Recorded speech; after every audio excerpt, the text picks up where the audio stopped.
बाद जो यूपीएससी और बिहार का जो पीटी का डेट है वो क्लैश कर रहा है, तो इसमें यूपीएससी वाले जो मेंस दे रहे हैं उनको थोड़ा टाइम दिया जाए और कैलेंडर है वो टाइम टू टाइम अच्छे से जारी किया जाए और उसी के हिसाब से एग्ज़ाम भी लिया जाए। बिहार में परसेंटाइल सिस्टम को खत्म किया जाए। एक खेल के बीच में नियम का बदलाव को चेंज ना करे, ठीक है। और बीपीएससी अपना एक शिफ्ट में एग्जाम ले और एक डेट पे कराए, परसेंटाइल सिस्टम को हटाए और एक डेट में एग्जाम कराए। आपकी कुछ ये भी डिमांड है कि डेट चेंज होनी चाहिए? जी बिल्कुल, डेट। तो क्या डेट चाहते हो आप लोग? डेट ये है कि नवंबर में सारे जितने यूट्यूबर हैं, जितने मीडिया कर्मी बंधु हैं हमारे, सारे लोग एक सर्वे करवाए थे जिसमें 92% आंकड़ा गया है सभी छात्रों का। उसमें 4,80,000 बच्चा ने ट्वीट किया है, जिन लोगों का सभी लोगों का कहना नहीं है कि नवंबर में पेपर ले। अगर बीपीएससी पेपर कराना था उसको 20 को या 22 को तो किसी एक शिफ्ट में करा लेता, इतना बच्चों का कोई आक्रोश नहीं होता। लेकिन बीपीएससी ने परसेंटाइल सिस्टम को लागू कर दिया और उसके बाद में धांधली का एक सबसे बड़ा जरिया है परसेंटाइल सिस्टम, और बैकडोर में घुसाया जाएगा। पता नहीं चलेगा कि किसका स्कोर कितना गया और किसका कितना स्कोर हुआ। एग्जाम एक बार हो चुका है तो आप ये नहीं कर सकते कि कैपेसिटी नहीं है। कैपेसिटी तो थी तभी एग्जाम ऑर्गेनाइज हुआ है, तो ये आपके सिस्टम में गड़बड़ी है। फिर आप ये कैसे कह सकते हैं कि कैपेसिटी नहीं है? आप अपने सिस्टम को क्लियर कीजिए ना। कैपेसिटी आपके पास है, आपने एग्जाम लिया है, इसी एग्जाम को लिया है, फिर वन शिफ्ट में क्यों नहीं करा रहे? वन शिफ्ट में करा चुके हैं इस एग्जाम को, नहीं तो आयोग सिस्टम क्यों ला रहे हैं? वन शिफ्ट में क्यों नहीं करा रहे? इंडिया के किसी भी स्टेट में ये सिस्टम नहीं लागू हुआ है परसेंटाइल सिस्टम। आप हम लोग को कॉलेज नहीं दे रहे हैं कि बोलते हैं कि MBA में हो रहा है, IIT में हो रहा है, आप हम लोग को कॉलेज नहीं दे रहे हैं। अगर इतना ही ये फेयर एग्जाम होता, परसेंटाइल सिस्टम इतना ही फेयर होता तो यूपीएससी सबसे पहले इसको कंडक्ट करती, सबसे पहले ये सिस्टम को लागू करती। मगर ना तो कोई स्टेट किया है ना यूपीएससी किया है, ये अपना दिखा रहे हैं। ये सिर्फ और सिर्फ करप्शन का एक जरिया है और कुछ भी नहीं है।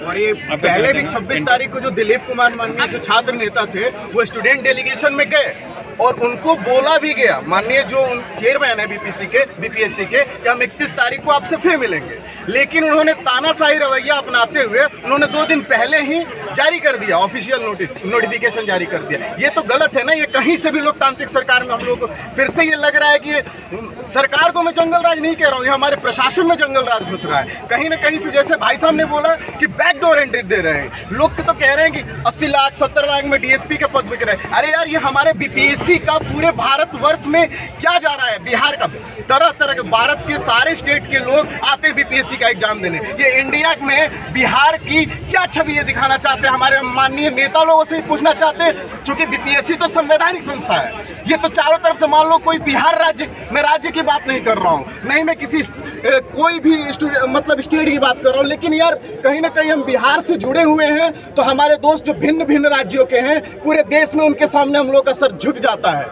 कि ये हमारी बीपीएससी है जो 6 लाख तक स्टूडेंट की कैपेसिटी नहीं है कि वो करा पाए। 2 लाख करोड़, लगभग 2.5 लाख करोड़ के आसपास उनका है। लेकिन वो आयोग का, जब दिलीप कुमार जो छात्र नेता हैं वो आयोग से मिले थे लास्ट टाइम, तो उन्होंने एक बात कही थी कि अगर पॉसिबल होता है कि 2 शिफ्ट में एग्जाम हो तो नवंबर तक एग्जाम जा सकता है। तो अभी परसेंटाइल सिस्टम को भूल जाइए। अच्छा सर, मैं आपसे ये बात पूछना चाहता हूँ कि भले पूरे भारतवर्ष की मैं बात कर रहा हूँ, यूपीएससी तो छोड़ दीजिए, माननीय यूपीएससी जो संस्था है, मैं ये कह रहा हूँ स्टेट में कोई भी पीसीएस आप बता दीजिए कि कोई भी ऐसे संस्था हो, कोई संवैधानिक संस्था जो राज्य की जिसने परसेंटाइल सिस्टम इसमें लगाया है, तो आप भी लगाइए। हम उसमें नहीं कर सकते ना, इक्वल डिस्ट्रीब्यूशन कैसे हो? आपसे हम लोग को अभी इस समय पढ़ना चाहिए। 10 दिन 15 दिन एग्जाम में बचा हुआ है, लेकिन हम लोग सड़क पे हैं ना। हम लोग मेंटली मानसिक स्थिति इतनी खराब हो गई है कि हम लोग ना तो पढ़ाई कर पा रहे हैं ना सही से सो पा रहे हैं। एक शिफ्ट में एग्जाम करा, परसेंटाइल सिस्टम को एक खत्म करे, पुराने नियम जैसे भी एक शिफ्ट में एग्जाम करें। और मैं यहाँ मुखर्जी नगर हम लोग दिल्ली मतलब नेहरू विहार से यहाँ से है, मुखर्जी नगर से। हम तो सारे स्टूडेंट्स को जो बीपीएस दे रहे हैं, इवन जो बीपीएससी की तैयारी जो बिहार से कर रहे हैं स्टूडेंट, तो मैं आह्वान करता हूँ, ये आपका ही नहीं, ये पूरे फ्यूचर का, ये यहाँ पे भविष्य हम आने वाली अपनी जनरेशन को क्या परसेंटाइल देंगे? हम आपसे पूछना चाहते हैं, हम लोग आने वाली को लेकर के अगर नोटिस कैसे निकलती फेयर है होगा? तो कैसे जब विज्ञापन निकलता है तो उसी में सारे नियम कायदे कानून रहता है। आपने बीच में इसका आप खेला स्टार्ट हो चुका है, कई इनिंग्स लोग खेल चुके हैं, तो आप बीच में उस खेल को बंद करके आप नए नियम को लागू करेंगे क्या? अगर आपके बच्चे के साथ ये होता तो आप चीज को आप एक्सेप्ट करते हैं? ये नियम अगर स्टार्टिंग होता, जब ये विज्ञापन आया था उस समय ये चीज होता ना, हम लोग को कोई आपत्ति नहीं थी। आप अगले वाले एग्जाम से 60वीं से 59वीं से आप करवा लो, मुझे कोई दिक्कत नहीं।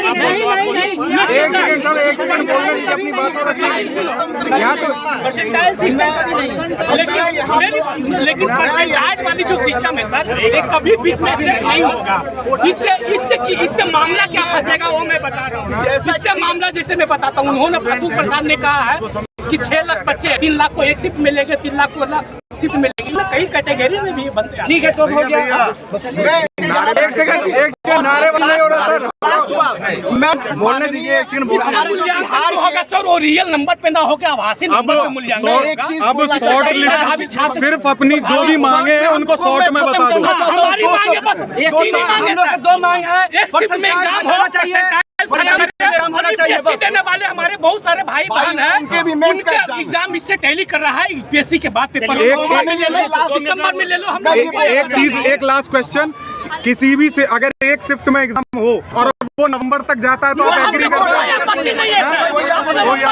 दिसंबर में ले लो, इतना दिन हम लोग वेट किए हैं, 2 महीना और कर देंगे। एक बात मैं कहना चाहता हूँ, यहाँ की दिल्ली की धरती से मैं ये कहना चाहता हूँ, माननीय जो हमारे बिहार के उप मुख्यमंत्री हैं, जो युवाओं की बात करते हैं, युवाओं के रोजगार की बात करते हैं, उनको आगे आना चाहिए और इस चीज के लिए हम लोग की मांगों को स्वीकार करना चाहिए। यहाँ पर सरकार की विफलता, प्रशासन व्यवस्था, प्रशासनिक विफलता है। इस तरह से छात्रों पे लाठी चार्ज आप करेंगे, तरह हर चौराहे पे आप उनको तरपाएंगे, प्रताड़ित करेंगे, तो ऐसा नहीं है। हम छात्रों से ही भविष्य है, ये राष्ट्र का निर्माण हम लोगों से हुआ है। हम लोग आपको मिलकर वहाँ तक बैठाया, शांतिपूर्ण, इसलिए हम लोग के हित के बारे में खत्म करो, परसेंटाइज को खत्म किया।